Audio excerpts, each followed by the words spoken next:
You're walking down a hallway. It leads to various apertures.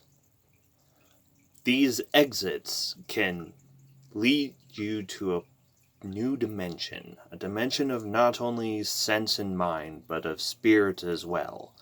A dimension where demons lurk behind every corner and can influence you through something as simple as a child's game or a hypnotist's pocket watch. You're about to open forbidden doors.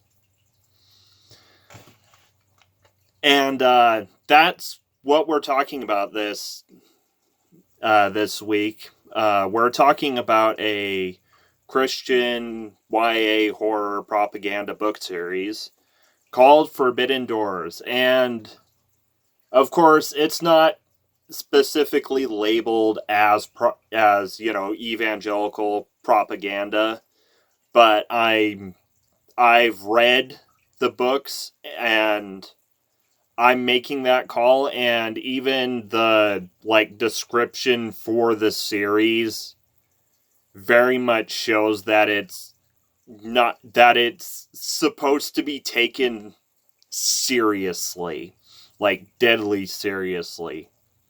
So and I'm gonna put a link to the Goodreads page for the book series if you feel the need to delve into the insanity yourself. But without further ado, let's take a look into the Forbidden Doors series by Bill Myers. The occult is a very real influence for today's youth, and the world is only too eager to exploit their curiosity about the supernatural. Tyndale House Publishing and Bill Myers, co-creator of McGee and Me, counteract the deceptions presented by immensely popular titles with an innovative approach to juvenile fiction. The Forbidden Doors series. Insightful and straightforward, each volume tackles spiritual warfare by presenting biblical truths through realistic situations and characters. Once again, by presenting biblical truths through realistic situations and characters. So yes, this is How Demons Are Gonna Get You, the book series. And I'm almost ashamed that I've read 10 of these. I didn't know that the last two actually existed. I think part of the reason why I even was exposed to this series was because my grandpa owned a Christian bookstore. So I got to, sample the merchandise, so to speak. And I was an avid reader growing up. But first, a little more of an in-depth background into the series. It follows Rebecca and Scott, originally a brother and sister whose parents are off being missionaries in the jungles of the Amazon, because of course that's... And then they finally join up with this jock in their new school who gets saved, named Ryan. And then eventually they go on essentially demon-busting missions for this mysterious hacker named Z, who, at least in the books that I've read, we never really know who this Z guy is. Maybe it gets answered in the last two. But I've only managed to get my hands on the first 10, and I have no idea what happened to them. They were possibly donated or, just got lost/destroyed in various moves. But, so I'm going to go through the,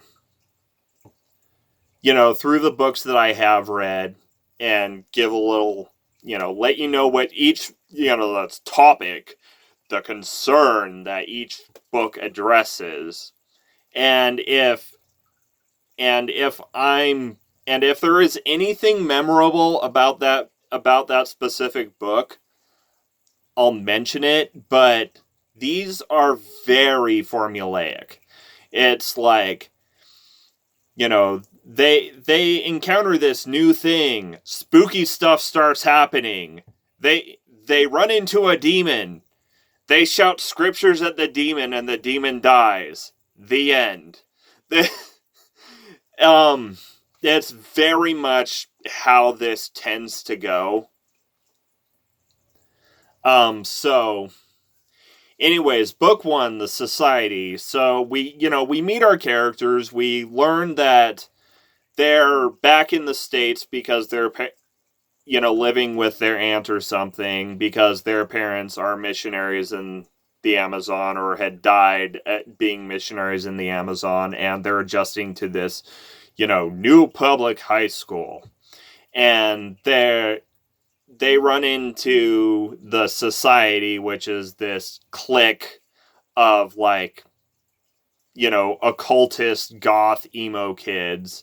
But the Society book specifically is more about, like, Ouija boards and just kind of getting everybody, getting the first big arc going.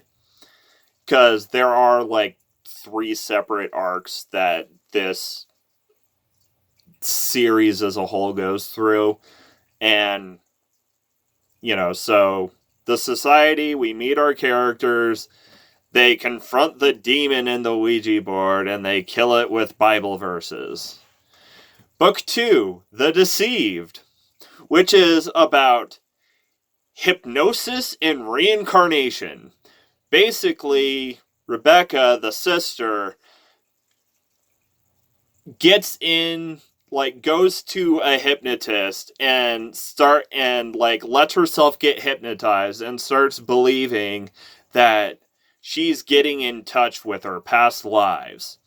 And this doesn't actually end with a demon that in this, but it has one of the more screwed up situations. She gets so into it, she gets so entranced where she's like dropping into trances just on a dime, just, chasing down this past life. And she gets, like, so hypnotized that she walks in front of a train. And it doesn't kill her. She, ends up in the hospital at the end of it. At the end of the book. And then, now there's so we move from the Deceive to the Spell, which is focusing on witchcraft. The Society is out to get Scott and Rebecca because they're ruining all their fun summoning demons and such. So they're gonna cast spells on our heroes. And once again, very formulaic. They find the demon, they shout Bible verses at the demon, and they kill the demon. Or they send the demon back to hell, etc. And, so, The Haunting. There's this, haunted house, and that's supposedly, haunted by a ghost. And this, new age lady who was introduced in one of the earlier books gets them to try and hold a seance because of their knowledge of the spirit world, i.e. everything is demons. Don't even mess with it because everything is demons.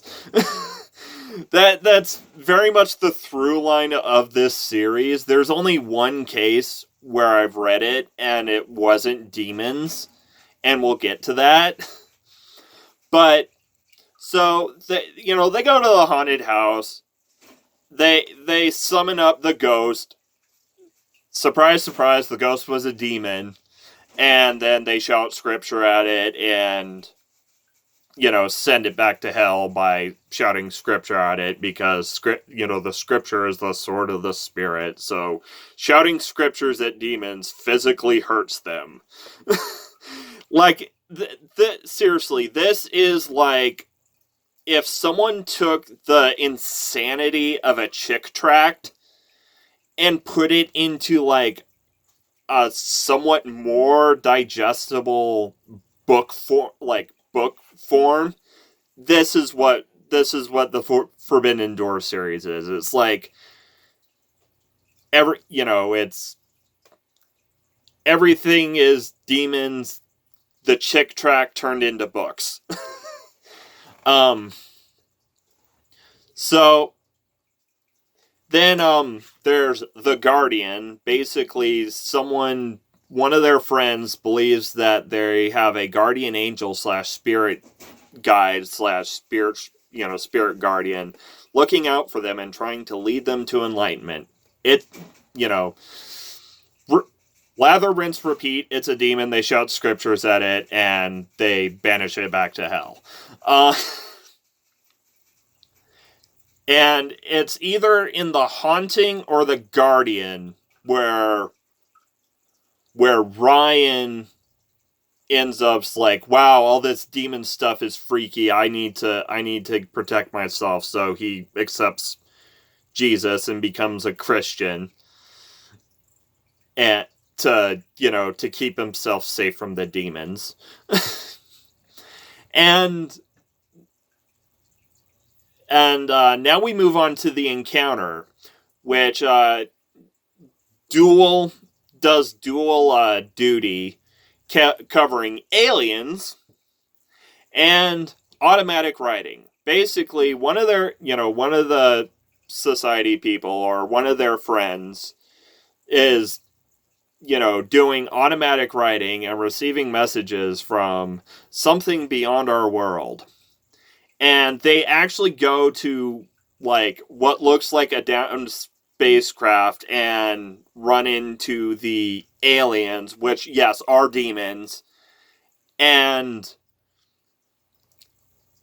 I know and I know that Ryan becomes a Christian before this book, because during this book, he keeps saying the only Bible verse he knows, and it keeps hurting the demons. And they shout Bible verses at the aliens / the demons and, kill them / send them back to hell, etc.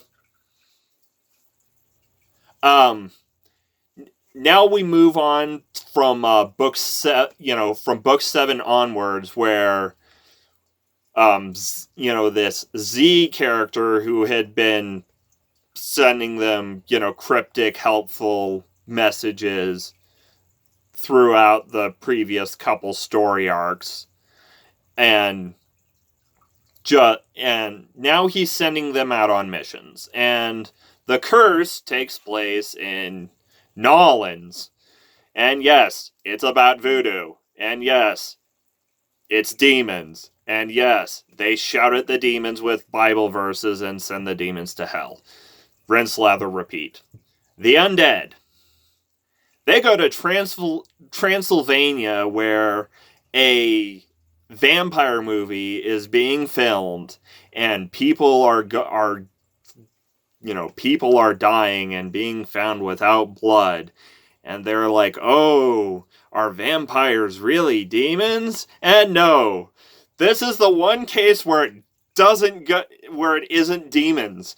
This book goes full Scooby-Doo, and it turns out that no, it's old Mr. Johnson, the movie producer / director, either the movie producer or the director or producer / director, who, like, that the previous star had died of an overdose, so he figured he'd bring up publicity by making it look like a real vampire attack. So it's it's one of the ones I remember the most in that it breaks the formula where it's not demons. and yeah. So now the Scream. The Scream is about how heavy metal is full of demons. Z sends them to meet the drummer for this rock band called the Scream, and to help him out with his issues. And yeah, it turns out it's demons. And they shout at the demons, and the demon goes to hell. And it's always a different, it's never the same demon. It's just generic demons. And then now the last one I read, The Ancients. And The Ancients is probably like, if you do decide to delve into the insanity, you might want to avoid The Ancients, because The Ancients is about how Native American culture / religion is full of demons. They go to an Indian reservation, and they fight the demons in the Indian reservation, in New Mexico. I'm not making this up. So yeah, it's problematic to say the least. And the last 2 books, which I haven't read because I didn't even know they existed until I was like, hey, I remember this crazy series from my teens. Why don't I check on it and see? And so it's The Wiccan, which presumably, deals with how Wicca is full of demons, and The Cards, which is about the tarot deck. And there's not much else to say except, to like, subscribe, comment.